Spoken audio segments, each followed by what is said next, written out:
सबसे पहली बात है कि उसके अंदर में हकीकी दीन आ जाए, सिर्फ जो है चोला आ जाए दीन का, वो हकीकत दीन नहीं है। और सबसे बड़ी बात, उन्होंने मुझे बहादुर बनाया है, किसी से नहीं डरना, अल्लाह के सिवा। बचपन में मुझसे पूछते थे किससे डरना, और फिर वो बोलते थे कि अल्लाह से डरना है। हकीकी दीन की सिफात आ जाए, इसके लिए अगर माँ बाप जो है उसकी तरबियत की लाइन की मेहनत करेंगे तो इंशाल्लाह वो जो घर में जाएगी वो घर को भी वो गुले गुलजार बनाएगी इंशाल्लाह। रिश्तों में जो उलझ जाते हैं, जो नाजायज़ रिश्तों में जो उलझे हुए होते हैं, अपनी जवानी को बर्बाद मत करें। ये बहुत इंपॉर्टेंट टाइम है हम सबके पास। हमारे देश को हमारी बहुत ज़रूरत है। जीएसटी का भाव जो आज दाम बढ़ रहा है, पॉपकॉर्न तक पर जीएसटी ली जा रही है। और आज़ादी के अंदर मुसलमानों ने बहुत बड़ा कंट्रीब्यूशन दिया है। हम कोई ऐसी कौम नहीं है जो सिगरेट के पीछे और नाजायज़ ताल्लुक, सबसे ज़्यादा नाजायज़ ताल्लुक जो आज कॉलेज में बढ़ रहे हैं और जिस तरह आम हो चुके हैं, अपनी जवानी को उन गंदे कामों में मत लगाइए। चलिए, तो सदफ से जिस तरह से हमने आपको रूबरू कराया, हमारे साथ नीलोफर वोहरा भी मौजूद हैं। एमबीबीएस की पढ़ाई करती है, 3rd ईयर में हैं। 22 ईयर्स की एज में वो कितना कुछ इनके अंदर टैलेंट है। ये उन बच्चों के लिए वीडियोस है जो पढ़ाई छोड़ चुकी हैं और जो पढ़ाई नहीं करना चाहती हैं और गुमराहियों में मुब्तला है। कैसे देखते, आपका नाम? मेरा नाम नीलोफर वोहरा है। मैं फाइनल ईयर की स्टूडेंट हूँ, नूतन मेडिकल कॉलेज में पढ़ती हूँ। मेरी एज 22 साल है और मैं बताना चाहूँगी कि मैंने किस तरह से नीट की एग्ज़ाम क्लियर की थी। सबसे पहले मैंने 11th-12th दुराजी से किया था, जो मेरे घर से थोड़ा दूर है, और मैं अप डाउन करती थी।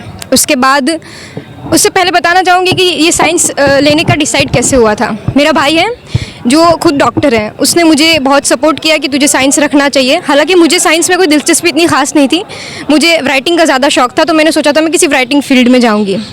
लेकिन फिर भाई ने बताया कि आप तू साइंस ले ले और तुझे डॉक्टर बनना चाहिए। फिर बहुत सारे लोग थे जिन्होंने ऑब्जेक्शन उठाया कि लड़की है, डॉक्टर कैसे बनेगी। तो फिर मेरे भाई ने बोला कि अगर तुम लोग चाहते हो कि तुम्हारी बहन, तुम्हारी बेटी किसी अस्पताल में जाए और उसे लेडीज़ डॉक्टर मिले, तो फिर तुम लोग ये क्यों नहीं चाहते कि वो हम में से हो।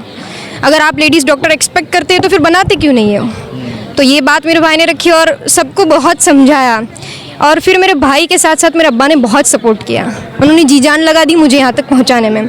फिर एमबीबीएस फिर साइंस का सफ़र शुरू हुआ। 11th-12th मैंने धोराजी से किया। उसके बाद मैंने नीट दी, तो नीट में अच्छे मार्क्स नहीं आए थे। मैंने एक ट्राई दी, अच्छे मार्क्स नहीं आए।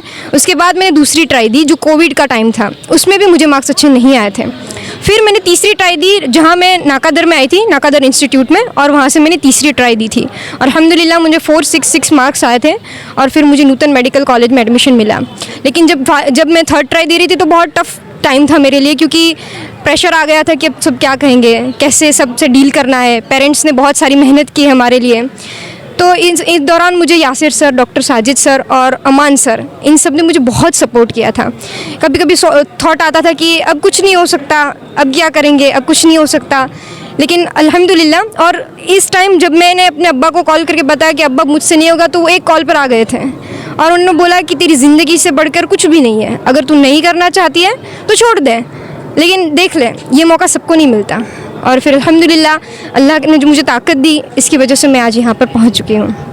और बाकी लड़कियों से कहना चाहती हूँ कि जो भी पढ़ रहे हैं और नहीं पढ़ रहे हैं, जो भी फजूल रिश्तों में जो उलझ जाते हैं, जो नाजायज़ रिश्तों में जो उलझे हुए होते हैं, अपनी जवानी को बर्बाद मत करें। ये बहुत इंपॉर्टेंट टाइम है हम सबके पास।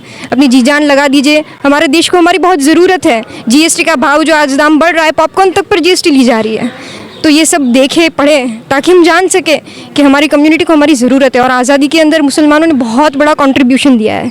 हम कोई ऐसी कौम नहीं है जो सिगरेट के पीछे और नाजायज़ ताल्लुक, सबसे ज़्यादा नाजायज़ ताल्लुक जो आज कॉलेज में बढ़ रहे हैं और जिस तरह आम हो चुके हैं, अपनी जवानी को उन गंदे कामों में मत लगाइए। तो यही सब बस मेरा कहना था। इतने काबिल अभी हम हुए नहीं कि और कुछ कह सकें। चलिए, यही इनकी काबिलियत है कि ये खुद मानती है कि इतने काबिल अभी हम हुए नहीं कि कुछ कह सके। कम शब्दों में बहुत कुछ बयां कर दिया, हमारे लिए कहने के लिए भी कुछ नहीं रखा। चलिए, तो 22 साल की नीलोफर जिस तरह से हमारे साथ बात की और जो स्पीच दी है, उसके पीछे की क्या वजह है, इनको मोटिवेट करने के लिए इनके परिवार का कितना कुछ साथ सहकार रहा, इनके वालिद से हम बात करेंगे। सर, 22 साल की उम्र में ये बच्ची इतनी टैलेंटेड, इतना कुछ इनके अंदर जो है दीनी तालीम और दुनियावी तालीम हासिल हुई है, सर कैसे देखते हो? उन माँ बाप को क्या मैसेज दोगे जो इन बच्चियों को आपने तालीम दी? बिस्मिल्लाहिर्रहमानिर्रहीम। असल बात तो ये है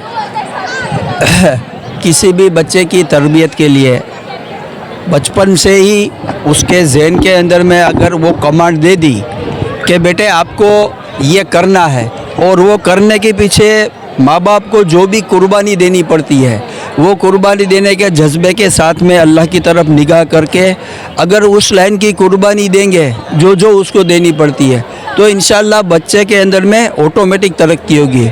सबसे बड़ी बात यह है कि बच्चा जो कर रहा है उसकी अहमियत भी माँ बाप को होनी चाहिए और बच्चे को भी ये होना चाहिए कि मैं जो कर रही हूँ इसको इतनी बड़ी अहमियत जो है मेरे पूरे ख़ानदान को है, मेरे फैमिली को है।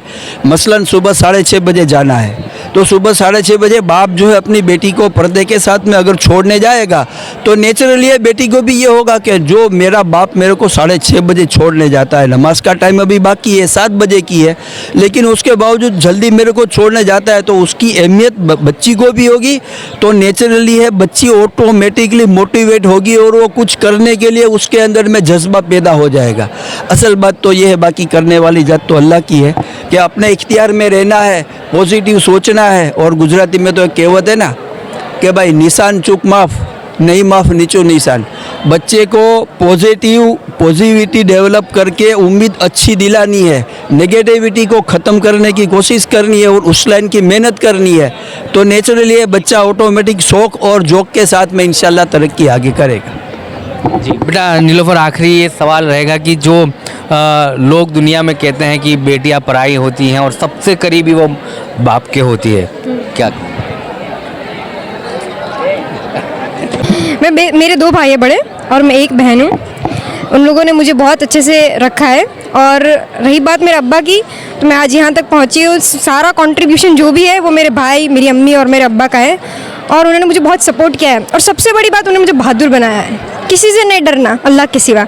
बचपन में मुझसे पूछते थे किससे डरना, और फिर वो बोलते थे कि अल्लाह से डरना है, सिर्फ अल्लाह से डरना है। जब मेरी सीनियर से लड़ाई हुई थी तो मैंने कॉल की थी अब्बा को कि अब्बा 10 लोग मेरे रूम के बाहर खड़े और बोल रहे हैं कि बाहर निकल और सॉरी बोल। मेरे अब्बा ने बोला तेरी गलती है, तो मैंने बोला नहीं तो कि बाहर मत जाना, चाहे कुछ भी हो जाए, अगर तू सही है तो बाहर मत जाना। तो उन्होंने बहुत मुझे स्ट्रेंथ दी है और बहुत ताकत दी है मेरे अब्बा ने, अल्हम्दुलिल्लाह। सर, इस माहौल के बीच आप भी थोड़ा सा इमोशनल हुए, थोड़ा गमगीन हुए, क्या कहोगे? तो नेचुरली है बेटियां पढ़ाई जो है वो तो है ही है, लेकिन वो जो घर में जाएगी वो घर के अंदर में भी वो घर के भी वो गुले गुलजार करे। इसके लिए जो हम अपनी जो जिम्मेदारी है माँ बाप की, सबसे पहली बात है कि उसके अंदर में हकीकी दीन आ जाए। सिर्फ जो है चोला आ जाए दीन का, वो हकीकत दीन नहीं है, हकीकी दीन की सिफात आ जाए। इसके लिए अगर माँ बाप जो है उसकी तरबियत की लाइन की मेहनत करेंगे तो इंशाल्लाह वो जो घर में जाएगी वो घर को भी वो गुले गुलजार बनाएगी इंशाल्लाह। ये बात